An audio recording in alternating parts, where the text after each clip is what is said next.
अच्छा, अब आज का जो हमारे पास टॉपिक है वो है हमारे पास होम्योस्टेसिस। होम्योस्टेसिस सबसे पहले हमें पता होना चाहिए होती क्या है कि मेंटेनेंस ऑफ इंटरनल टेम्परेचर, कि अगर जो हमारी बॉडी का जो इनर टेम्परेचर है वो बॉडी बैलेंस करती है एक्सटर्नल टेम्परेचर के हिसाब से, उसको हम होम्योस्टेसिस बोलते हैं। जैसे कि अब हमारे पास अगर बहुत ज़्यादा ठंड हो है तो हमारी बॉडी जो है वो ज़्यादा से ज़्यादा जो है वो हीट जो है उसको प्रोड्यूस करती है ताकि हमें ठंड से बचा सके, ठीक है।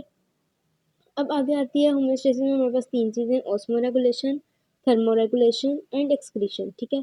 ऑस्मो रेगुलेशन में हमारे पास क्या होता है कि maintenance of water and salts in the body, कि हमारे पास जो हमारी बॉडी में सॉल्ट्स हैं, जैसे कि हमारे पास है सोडियम के आयंस, कैल्शियम के आयंस, वो भी सॉल्ट है, सोडियम, पोटाशियम, ये सारी चीज़ें, और वाटर जो है उसको बैलेंस करना बॉडी में हमारे पास कहलाता है ऑस्मो रेगुलेशन। देन आता है थर्मो रेगुलेशन। थर्मो रेगुलेशन हमें पता लग रहा है नाम से, थर्मो कहते हैं हीट को, ठीक है। रेगुलेट कहते हैं मेंटेन करना, बैलेंस करना। थर्मो रेगुलेशन कहते हैं मेंटेन करना टेम्परेचर हमारी बॉडी के अंदर। जैसे कि अगर बाहर ठंड है तो हमारी बॉडी जो है वो हीट प्रोड्यूस करेगी, और अगर बाहर गर्मी है तो हमारी बॉडी जो है वो अ, हमारी बॉडी जो है वो अपने आप को ठंडा रखने की कोशिश करेगी ताकि हमें गर्मी कम लगे। फिर आता है एक्सक्रीशन। एक्सक्रीशन कहते हैं रिमूवल ऑफ मेटाबॉलिक वेस्ट या हार्मफुल केमिकल्स जो हैं वो जब हमारी बॉडी से रिमूव होते हैं उनको हम लोग एक्सक्रीशन बोलते हैं। अब देख लेते हैं कि होम्योस्टेसिस अब प्लांट्स में कैसे होती है। तो होम्योस्टेसिस प्लांट्स में होती है कि जब हमारे पास ज़्यादा जो सबसे पहले आता है कि कार्बन डाइऑक्साइड और जो ऑक्सीजन है उसको रिमूव करना, जो कि एक्स्ट्रा है, ठीक है। अब क्या होता है कि प्लांट जो है वो हमारे पास फोटोसिंथेसिस का प्रोसेस करता है।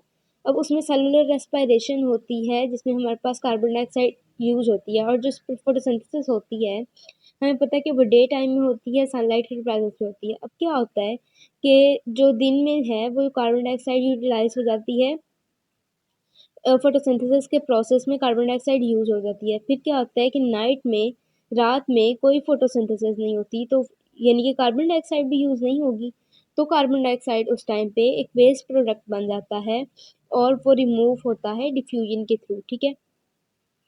फिर आता है ऑक्सीजन। अब ऑक्सीजन जो है ये मेसोफिल सेल्स में बनती है, ठीक है, प्लांट के मेसोफिल सेल्स में बनती है। अब क्या होता है कि जब इसको रिमूव करना होता है तो हम स्टोमेटा के ज़रिए रिमूव करते हैं, ठीक है। फिर आता है हमारे पास रिमूवल ऑफ एक्स्ट्रा वाटर। अब एक्स्ट्रा वाटर को हम कैसे रिमूव कर सकते हैं कि ट्रांसपायरेशन, सबसे पहले ट्रांसपायरेशन जो है वो होती है प्लांट में, जिसकी वजह से क्या होता है कि जो है जो प्लांट है उससे लॉस ऑफ वाटर होता है, जो एक्स्ट्रा वाटर होता है वो रिमूव होता रहता है, ठीक है। तो क्या होता है, ट्रांसपायरेशन होती है डे में, ठीक है, क्योंकि सन की प्रेजेंस में होती है ट्रांसपायरेशन। अब प्लांट जो है वो ज़्यादा वाटर स्टोर करता है अपने सेल्स में टर्जिडिटी के लिए। अब टर्जिडिटी एक प्लांट के लिए क्यों ज़रूरी है, क्योंकि वो उसका पोस्चर बैलेंस करता है, वो उसको जो है वाटर बैलेंस जो है उसको मेंटेन करता है। उसके अलावा कोई भी ड्रॉट्स या फिर जो चीज़ें ऐसी आ जाती हैं, ड्रॉट हो जाता है, हीट स्ट्रोक हो जाता है, उससे बचा के रखती है प्लांट को कि वो अपने मुश्किल वक्त में वो वाटर इस्तेमाल कर सकें, ठीक है। अब क्या होता है कि अब जो ट्रांसपायरेशन है वो डे में होती है, नाइट में नहीं होती। तो जो ट्रांसपायरेशन है वो, और क्या कहते हैं, उस टाइम पे जो प्लांट के स्टोमेटा हैं वो क्लोज होते हैं, ठीक है। तो जो हाई वाटर जो है वो वाटर स्पेशल पोर्स होते हैं प्लांट्स के, वहाँ से वो जो है वाटर को बाहर निकालना शुरू कर देता है प्लांट्स, ठीक है। अब वो कैसे होता है, वो स्पेशल पोर्स जो हैं या लीफ टिप्स के ऊपर होते हैं, एजेस के ऊपर होते हैं। उनसे क्या होता है, जो वाटर है वो ड्रॉप की सूरत में लीफ की टिप पे बाहर आना शुरू हो जाता है, और वो जो अपेयरेंस होती है ड्रॉप की on the tips of leave या एजेस ऑफ लीफ, उसको हम गुटेशन बोलते हैं, ठीक है। अब आता है हमारे पास फिर आता है हमारे पास ऑस्मोटिक एडजस्टमेंट्स इन प्लांट्स। अब ऑस्मोटिक एडजस्टमेंट्स आ जाती हैं, ठीक है। सबसे पहले हाइड्रोफाइट्स आते हैं इसमें। अब हाइड्रोफाइट्स हमारे पास क्या होते हैं, ऐसे प्लांट्स होते हैं जो कि फ्रेश वाटर में रहते हैं।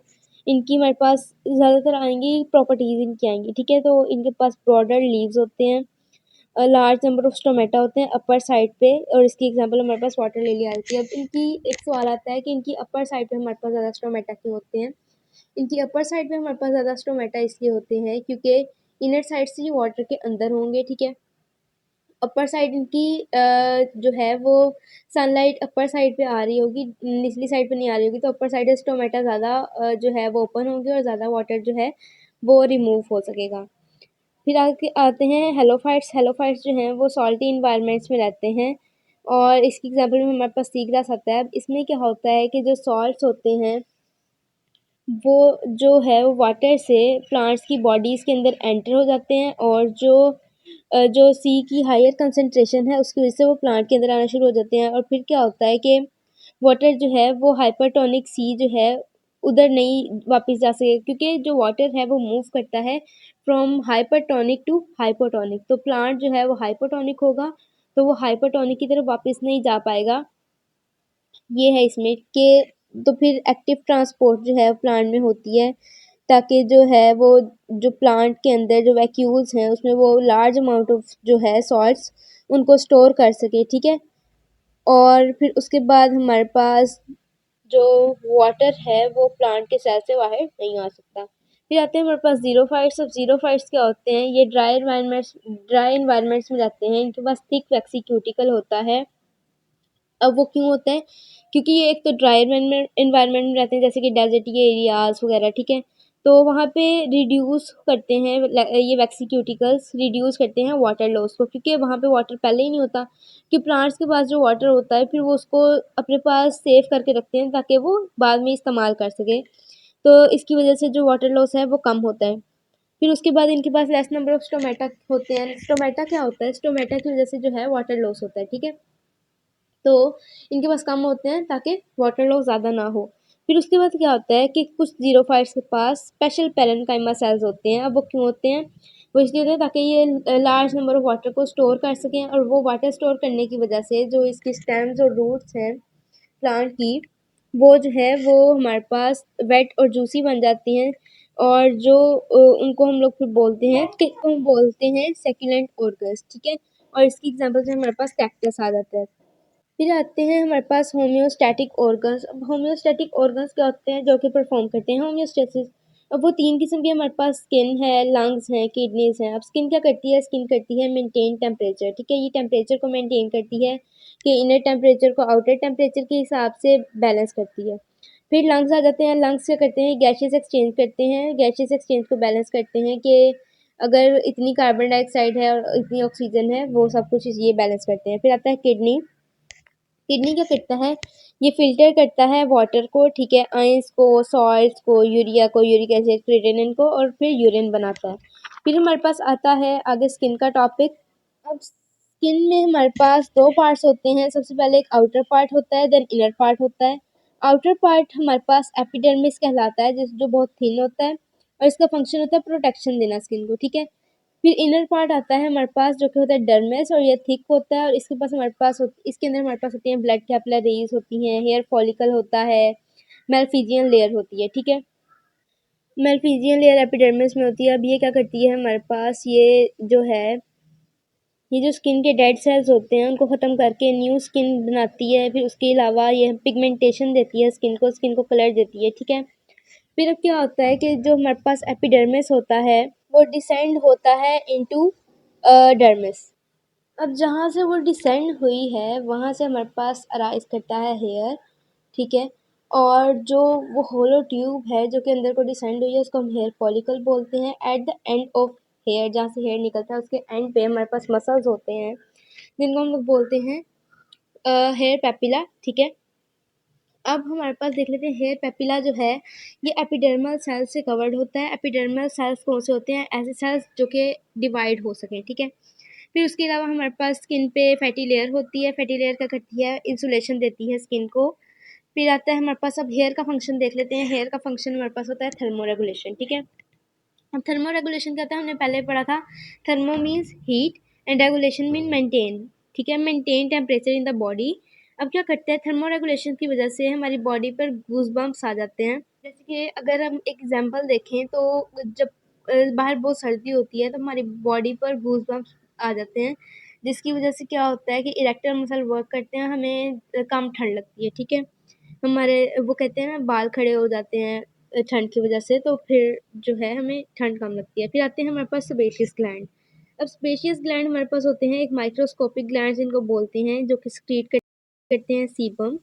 सीबम अब क्या होता है, सीबम हमारे पास एक ऑयली सब्सटेंस होता है। ये क्या करता है, इसकी जो हमारे पास फंक्शनिंग है वो ये है कि ये रिड्यूस करता है ड्राइनेस को, उसके अलावा मॉइस्चराइज करता है बॉडी को, प्रोटेक्शन देता है और एंटीबैक्टीरियल प्रोटेक्शन देता है कि स्किन में कोई भी बैक्टीरिया की एंट्रेंस ना हो वगैरह वगैरह, ठीक है। फिर वेजोडाइलेशन और वेजोकंस्ट्रिक्शन आ जाता है। अब वेजोडाइलेशन को पहले देखते हैं। वेजो का मतलब होता है कि ब्लड वेसल्स, ठीक है। और डायलेशन का मतलब, हमें डायलेशन से पता लग रहा है कि कोई चीज़ वाइड हो रही है, डायलेट हो रही है, ठीक है। फिर अगर हम देखें, ये हमारे पास समर्स में होती है मोस्टली। अब क्या होता है इसमें कि इसमें जब हमारे पास ब्लड वेसल्स जो है वो वाइड हो जाता है, डायलेट हो जाता है, और जो शंट वेसल है वो कंस्ट्रिक्ट कर जाता है, जिसकी वजह से क्या होता है, ब्लड वेसल डायलेट होने की वजह से ब्लड फ्लो ज़्यादा होता है, जिसकी वजह से हीट लॉस ज़्यादा होता है, हीट ज़्यादा इवॉल्व होती है, जिसकी वजह से हमें गर्मी कम लगती है। जैसे गर्मियाँ बहुत ज़्यादा होती है ना, गर्मियों में गर्मी बहुत ज़्यादा होती है, तो हमें जो है वो गर्मी कम लगवाने के लिए वेजोडाइलेशन का प्रोसेस हो रहा होता है, जो कि हमें नहीं पता। फिर वेजो कंस्ट्रिक्शन होता है। वेजो मीन ब्लड वेसल, मैंने पहले बताया। एंड कंस्ट्रिक्शन मीन्स कि किसी चीज़ का नैरो होना, किसी चीज़ का तंग होना, ठीक है। ये ज़्यादातर मोस्टली विंटर में होता है। इसमें क्या होता है, जो ब्लड वेसल है वो कंस्ट्रिक्ट करता है और जो शंट वेसल है वो डायलेट करता है। इसमें जो है वो हीट लॉस बहुत थोड़ा होता है और जो ब्लड फ्लो है इसमें कम हो जाता है, जिसकी वजह से हमें जो है वो गर्मी लगती है, हम ठंड से बच जाते हैं। देन हमारे पास आते हैं लंग्स। अब लंग्स क्या करते हैं, गैसेस एक्सचेंज करते हैं, गैसेस को बैलेंस करते हैं। इसमें हमारे पास दो गैसेस ज़्यादातर होती हैं, कार्बन डाइऑक्साइड एंड ऑक्सीजन। अब कार्बन डाइऑक्साइड जो है वो रेस्पिरेशन का वेस्ट प्रोडक्ट है। अब इसको रिमूव करने के लिए हम लोग लंग्स का ऑर्गन इस्तेमाल करते हैं। अब कैसे होता है कि ब्लड जो है वो कार्बन डाइऑक्साइड को रिमूव करता है फ्रॉम, सॉरी, ब्लड जो है वो कार्बन डाइऑक्साइड लेता है बॉडी से और इसको रिमूव करता है एयर में, कि किस तरह, डिफ्यूजन के प्रोसेस के थ्रू, ठीक है। अगर डिफ्यूजन का नहीं पता तो डिफ्यूजन होती है कि जहाँ से हायर कंसंट्रेशन के पार्टिकल्स मूव करते हैं लोअर कंसंट्रेशन वाली प्लेस पे, उसको हम डिफ्यूजन बोलते हैं। अब हमारे पास होता है किडनी। अब किडनी में हमारे पास क्या होता है, यूरिया होता है, क्रिएटिनिन होता है, यूरिक एसिड होता है, सॉल्ट्स होते हैं, इलेक्ट्रोलाइट्स होते हैं, वाटर होते हैं। अब ये सारी चीज़ें क्यों होती हैं, ये सारी चीज़ें होती हैं ताकि हम लोग मेंटेन कर सकें, ब्लड कंपोजिशन को कांस्टेंट रख सकें, ठीक है। अब ब्लड कंपोजिशन कांस्टेंट रखना क्यों ज़रूरी है, ताकि होम्योस्टेसिस हो सके। हाँ, अब हमारे पास आता है यूराइनरी सिस्टम। अब यूराइनरी सिस्टम में हमारे पास चार चीज़ें होती हैं। किडनी होता है, यूरेटर होता है, ब्लैडर होता है एंड यूरेथ्रा होता है। अब किडनी जो है वो एक बीन लाइक स्ट्रक्चर है। यूरेटर जो है वो एक ट्यूब है जो कि ऑलमोस्ट 25 सेंटीमीटर लॉन्ग है। फिर ब्लैडर आता है। ब्लैडर एक होलो स्पेस है। स्मूथ मसल जो है ये स्मूथ मसल का बना होता है। अब स्मूथ मसल हमें कैसे पता लगेगा कि ये उसका है, क्योंकि स्मूथ मसल्स जो हैं वो होलो होते हैं और ये भी होलो है, और इसको यूरिन रिजर्वॉयर भी बोलते हैं। उसके अलावा यूरेथ्रा आ जाता है। यूरेथ्रा जो है ये क्या करता है, एक्सक्रीट करता है यूरिन आउटसाइड द बॉडी।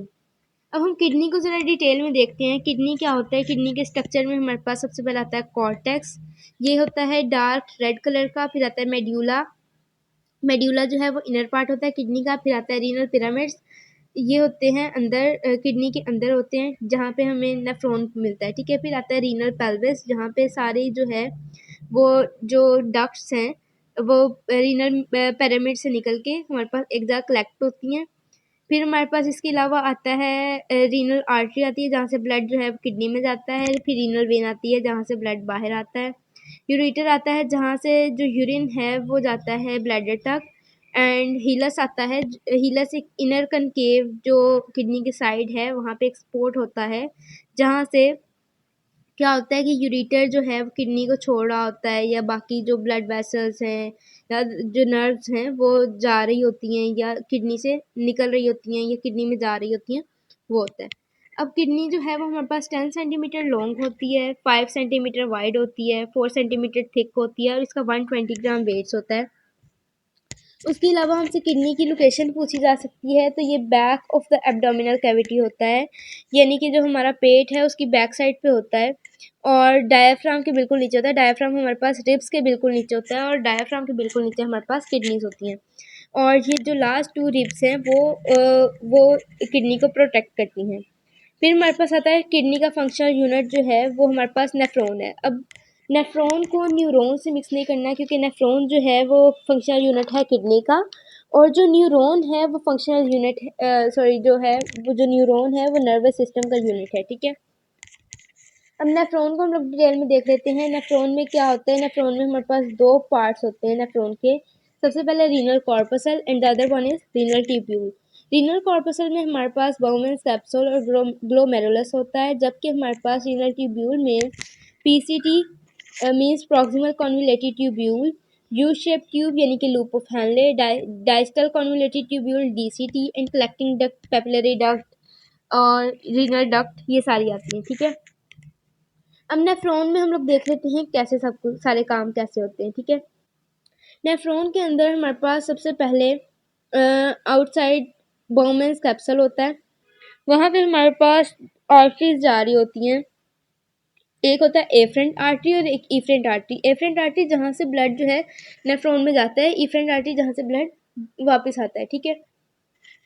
ये सारी हमारे पास सेमी परमिएबल होती हैं। उसके अलावा ये जो आर्टरीज हैं ये आगे जो जब ग्लोमेरुलस बनाती हैं तो वहाँ पे क्या होता है कि ये जो है ये आगे एट्रियोल्स में डिवाइड हो जाती हैं। जो एट्रियोल्स हैं वो आगे ब्लड कैपिलरीज में डिवाइड हो जाती हैं, और जहाँ पे जो है हमें पता है कि जो प्रेशर होता है वो फोर्स बाय एरिया होता है, तो जितना ज़्यादा एरिया होगा उतना प्रेशर कम होगा, और जितना कम एरिया होगा उतना ज़्यादा प्रेशर ज़्यादा होगा। तो पहले जब आर्टरी जो है वो जब अंदर आई तो वहाँ पे वो डायलेटेड थी, यानी कि वो आर्टरी एक वाइड थी, ठीक है।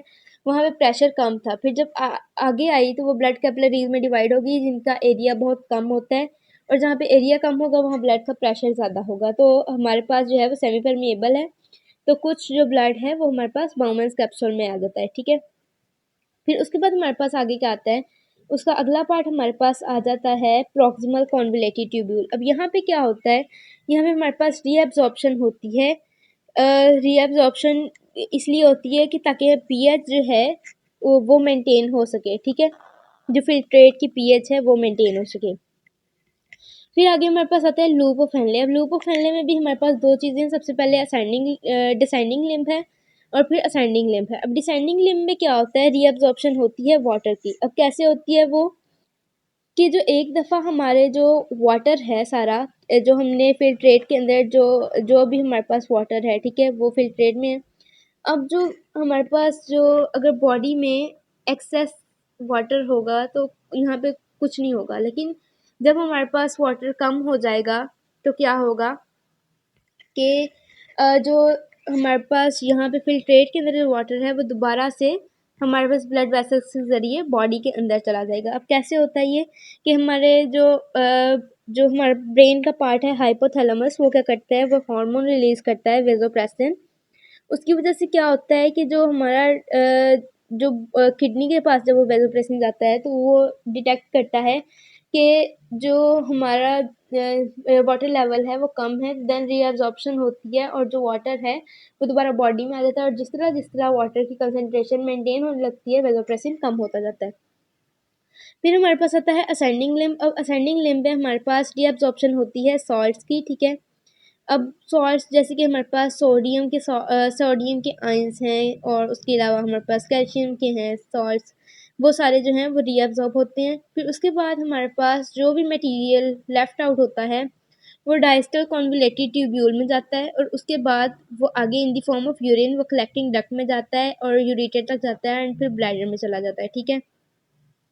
अब हम लोग आगे फंक्शनिंग ऑफ किडनी देख लेते हैं। इसमें हमारे पास क्या आएगा, अब सबसे पहले हमारे पास आता है इसमें प्रेशर फिल्टर। इसके 3 पार्ट्स हैं। सबसे पहले pressure filtration, then selective reabsorption and then tubular secretion.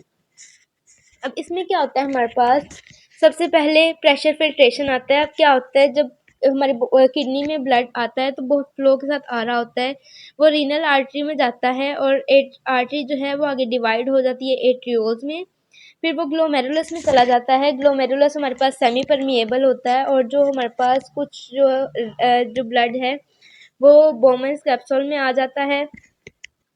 Okay, तो जो सेमी परमिएबल मेम्ब्रेन्स होती हैं हमारे पास, यहाँ पे बहुत प्रेशर से हमारे पास आ जाता है, क्योंकि मैंने पहले पढ़ाया था कि जहाँ पे एरिया कम हो वहाँ पे जो है हमारे पास प्रेशर ज़्यादा होता है, तो वहाँ बहुत ज़्यादा प्रेशर से आ रहा होता है। तो जो सेमी परमिएबल होल्स होते हैं उसके वहाँ से कुछ जो फिल्ट्रेट होता है वो हमारे पास बोमेन्स कैप्सूल में चला जाता है, और जिसको हम लोग फिर ग्लोमेरुलर फिल्ट्रेट बोलते हैं, क्योंकि उसके पास जो है वो सॉल्ट्स, ग्लूकोज, यूरिया वगैरह जो है वो बाहर आ जाते हैं उससे। ठीक है, फिर उसके बाद हमारे पास आता है सेकेंड स्टेप, जो कि हमारे पास होता है सिलेक्टिव रीअब्जॉर्प्शन। अब इसमें क्या होता है, 99%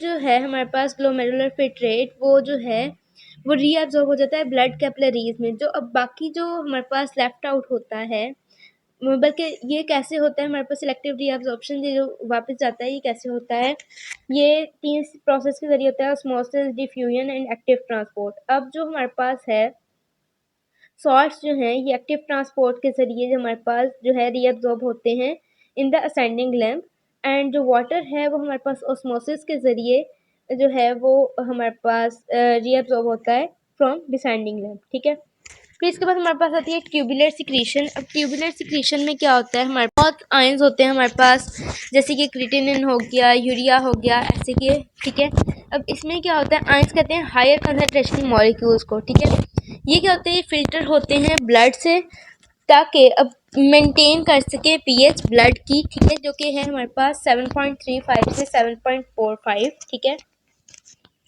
फिर क्या होता है, जो रिमेनिंग सब्सटेंस जो होते हैं, रिमेनिंग सब्सटेंस वो क्या होते हैं, वो कलेक्टिंग डक्ट में चले जाते हैं, उसके बाद आगे ब्लैडर में चले जाते हैं एंड देन एक्सक्रीट आउट हो जाते हैं। फिर उसके बाद हमारे पास आता है osmo regulatory function of kidney. अब ऑस्मो रेगुलेटरी फंक्शन क्या होता है कि ऑस्मो रेगुलेशन मैंने बताया था किस कहते हैं कि वाटर की मेंटेनेंस को बोलते हैं। तो अभी किडनी में कैसे वर्क करता है कि अगर वाटर ज़्यादा हो तो यूरिन जो है वो हाइपोटोनिक प्रोड्यूस होगा, डाइल्यूटेड होगा, और जो अगर लेस हो वाटर तो यूरिन जो है वो हाइपरटोनिक होगा, कंसनट्रेटेड होगा। आगे हमारे पास किडनी के डिसऑर्डर्स आ जाते हैं। सबसे पहले किडनी स्टोन्स आ जाता है। अब इसमें क्या होता है कि formation of hypertonic urine in the body. अब ये क्या होता है कि जब हाइपरटोनिक यूरिन हमारी बॉडी में फॉर्म होता है तो हमें किडनी स्टोन्स होते हैं। ठीक है, अब यानी कि कम पानी पीने की वजह से हमारे पास किडनी स्टोन्स होते हैं। अब जैसे कि हमारे पास बॉडी में सॉल्ट्स होते हैं, calcium oxalate, calcium and ammonium phosphate, uric acid, इनकी वजह से ये जो है ये हार्ड डिपॉजिटिक फॉर्म कर लेते हैं, फिर यूरिन से पास नहीं हो पाते, तो इनको हम किडनी स्टोन्स बोलते हैं। आगे देखा जाए तो इसके कॉजेज, ट्रीटमेंट, सिम्टम्स वगैरह आ जाते हैं हमारे पास। सबसे पहले कॉजेज देख लेते हैं किस वजह से होता है। या तो ओल्ड एज पीपल को हो सकते हैं, या जो एजेड पीपल होते हैं उनको हो सकते हैं। फिर डाइट में जो प्रॉपर डाइट ना लेने की वजह से हो सकते हैं। जो लोग ज़्यादा वेजिटेबल्स खाते हैं उनको हो सकते हैं। मोटापे की वजह से हो सकते हैं। कम पानी पीने की वजह से होते हैं। एक्सरसाइज कभी कुछ लोग करते हैं, कभी छोड़ देते हैं, फिर दोबारा करने लग जाते हैं। बहुत ज़्यादा करते हैं, बहुत कम करते हैं। फिर उसके बाद लोग आजकल वेट लॉस सर्जरी बहुत करा रहे हैं, उसकी वजह से होता है। कुछ लोग नमक, चीनी बहुत ज़्यादा हाई अमाउंट में लेते हैं, उसकी वजह से हो सकता है। और यूरिनरी ट्रैक्ट में इन्फेक्शन की वजह से हो सकता है। और सबसे इम्पोर्टेंट आ जाता है फैमिली हिस्ट्री, इनहेरिटेंस की वजह से तो हमें ये बीमारी नहीं है, उसकी वजह से हो सकता है। और फिर ड्रग कंजम्पशन कुछ लोग करते हैं बहुत ज़्यादा, उसकी वजह से होता है। फिर इसके सिम्टम्स में हमारे पास आ जाता है kidney pain, lower abdomen pain यानी पेट के निचले हिस्से में दर्द होता है, वॉमिटिंग होता है, फ्रीक्वेंट यूरिनेशन होता है, फॉल्स में यूरिन होता है। ठीक है, फिर अगर ट्रीटमेंट इसका क्या होता है कि 90% स्टोन्स जो हैं वो रिमूव हो जाते हैं by drinking plenty of water. ठीक है, लेकिन इसकी सर्जिकल ट्रीटमेंट देखे जाए तो क्या होता है, लिथ्रोट्रिप्सी होता है और यूवी रेडिएशन होता है। अब लिथ्रोट्रिप्सी को देखा जाए तो इसमें क्या होता है हमारे पास कि इसमें जो है हमारे पास सर्जन्स जो हैं वो back of the abdominal cavity एक छोटा सा कट लगाते हैं, और फिर हमारे पास ये रिमूव कर देते हैं स्टोन्स। लेकिन जो यूवी रेडिएशन है इसका सेकंड स्टेप वो यानी कि दूसरा मेथड है यूवी रेडिएशन है, वो कैसे होता है कि जो पेशेंट है उसको रेडिएशंस लगाई जाती हैं, जिसकी वजह से क्या होता है कि जो स्टोन्स हैं वो ब्रेक हो जाते हैं और फिर वो इजीली रिमूव हो जाते हैं थ्रू यूरिन। फिर हमारे पास आता है रीनल या किडनी फेलियर। अब इसमें क्या होता है, ये दो तरह का होता है, या तो कंप्लीट फेलियर पूरी किडनी खराब, या पार्शियल फेलियर कुछ कुछ काम करती है, ठीक है। अगर किसी ने रीनल टेस्ट कभी देखा हो तो उसमें आ रहा होता है कि आपकी किडनी कितने % वर्क करती है, कितनी नहीं करती है, कम्प्लीटली वर्क नहीं करती है, कम्प्लीट वर्क करती है, ठीक है। वो सब कुछ लिखा होता है। फिर अब कॉजेज इसमें क्या होते हैं, कॉजेज होती है डायबिटीज़ मेलिटस होती है, शुगर की वजह से हो सकता है, हाइपरटेंशन ज़्यादा टेंशन लेने की वजह से हो सकता है, ब्लड सप्लाई का कभी कभार इशू होता है कि किडनी में प्रॉपर ब्लड नहीं जा रहा, या ड्रग्स कंजम्पशन की वजह से हो सकता है। फिर सिम्टम्स इसके आते हैं, फ्रीक्वेंट यूरिनेशन होती है, वॉमिटिंग होती है, नोसिया होता है, वेट लॉस की वजह से हो सकता, वेट लॉस हो जाता है, इसमें स्वेलिंग हो जाती है लेग्स या फीट्स पे, फिर उसके बाद सांस लेने में मसला होता है, ठीक है। इसके ट्रीटमेंट हमारे पास दो हैं, एक है डायलिसिस और दूसरा है किडनी ट्रांसप्लांट। डायलिसिस क्या होता है, डायलिसिस कहते हैं ब्लड को क्लीन करना आर्टिफिशियल तरीकों के साथ। अब डायलिसिस की भी हमारे पास दो किस्में हैं, एक पेरिटोनियल डायलिसिस है और दूसरा हीमोडायलिसिस है। पेरिटोनियल डायलिसिस में हमारे पास क्या होता है, जो फ्लूइड होता है वो होता है हमारे पास एक, अब उसमें क्या होता है, जो वेस्ट होता है हमारी बॉडी का, ये डायलिसिस के ज़रिए जो है डायलिसिस में जाता है, और डायलिसिस जो है वो ब्लड को क्लीन करके वापस बॉडी में भेज देता है, ठीक है। ये है हमारे पास पेरिटोनियल डायलिसिस। इसका डिसएडवांटेज ये है कि हमें रोज़ाना करवाना पड़ता है। अब वो हमारी मर्ज़ी, हम घर में करवा लें, हम हॉस्पिटल जाकर करवा लें, हम एक नर्स रख लें जो रोज़ाना हमारे साथ हमें ये करवा दे प्रोसेस, ठीक है। जो दूसरा है वो हमारे पास हीमोडायलिसिस है। अब इसमें क्या होता है, जो पेशेंट है उसका ब्लड जो है वो एक पंप के थ्रू डायलाइजर में डाला जाता है, और वहाँ लॉन्ग ट्यूब्स होती हैं, और उसकी जो वॉल्स होती हैं वो सेमी परमेएबल होती हैं। वहाँ से क्या होता है, वहाँ सारा जो है वो रिमूव हो जाता है वेस्ट, और जो क्लीन ब्लड है वो हमारी बॉडी में आ जाता है। इसको हम एक पिक्चर के थ्रू भी समझ लेते हैं कि क्या होता है। सबसे पहले जो है ब्लड आर्टरी से डायलाइजर में जाएगा, फिर ब्लड पंप होगा आगे डायलाइजर की ट्यूब में। अब वो जो ट्यूब्स हैं वो सेमी परमिएबल हैं, वहाँ से क्या होगा कि वो जो है वो डायलाइजर के अंदर चला जाएगा, और जो ट्यूब्स हैं वहाँ से फ्रेश जो है डायलिसिस फ्लूइड जो है वो अंदर जाएगा, जिससे हमारा ब्लड क्लीन होगा। एंड देन ये वापस जो है वो जो वेन्स के ज़रिए जो है ब्लड वापस हमारी बॉडी में आ जाएगा। इसके बाद आता है हमारे पास किडनी ट्रांसप्लांट। अब किडनी ट्रांसप्लांट क्या होता है, बहुत से लोग जो हैं वो तंग आ जाते हैं कि बहुत रोज़ाना ये डायलिसिस करवाने से बहुत ज़्यादा लोग तंग आ जाते हैं। जैसे कि अब हम एक ही चीज़ बार बार खाई जाएं हम तंग आ जाते हैं, हम कहते हैं नहीं अब नहीं ये खाना। इसी तरह हमारे साथ ये डायलिसिस का प्रोसेस भी है कि अब रोज़ाना कौन करवाए, या हफ्ते में 3 दिन भी करवाना पड़े तो बहुत मुश्किल लगता है। तो अब जो एक और ट्रीटमेंट है कि अगर किडनी जो फेल हो गई है तो उसका एक और ट्रीटमेंट है किडनी ट्रांसप्लांट। अब ट्रांसप्लांट कहते हैं किसी और की किडनी, ठीक है, अपनी बॉडी में, या जो जिसकी किडनी खराब है उसकी बॉडी में लगाना। कि किडनी जो है वो जो डोनर की किडनी है वो जो है पेशेंट की किडनी में लगाई जाए, ठीक है। अब क्या होता है कि जो डोनर है वो रिलेटिव हो या ना हो, ट्रांसप्लांट से पहले उसके टिश्यूज़ चेक कर लिए जाते हैं कि पेशेंट से मैच हो रहे हैं या नहीं हो रहे। फिर उसके बाद जो है वो किडनी जो है वो ट्रांसप्लांट की जाती है पेशेंट की बॉडी में। अब क्या होता है, ये जो है इसका एवरेज लाइफ टाइम 10 से 15 साल होता है, ठीक है। और अगर ये ट्रांसप्लांट फेल हो जाए तो दूसरी किडनी का ट्रांसप्लांट करवाया जा सकता है, कि अगर पेशेंट करवाना चाहे, ठीक है। उसके बाद जो है हमें जो प्रॉब्लम्स आ सकती हैं वो ट्रांसप्लांट रिजेक्शन भी हो सकती है, खुदा ना करे, इन्फेक्शंस भी हो सकती हैं, इम्बैलेंसेस भी हो सकती हैं, और जो सॉल्ट्स वगैरह जो हैं वो जो है वो बोन्स प्रॉब्लम हो सकती है, उसकी वजह से अल्सर वगैरह हो सकता है, ठीक है। और यहाँ पे हमारा लेसन जो है वो ख़त्म हो रहा है।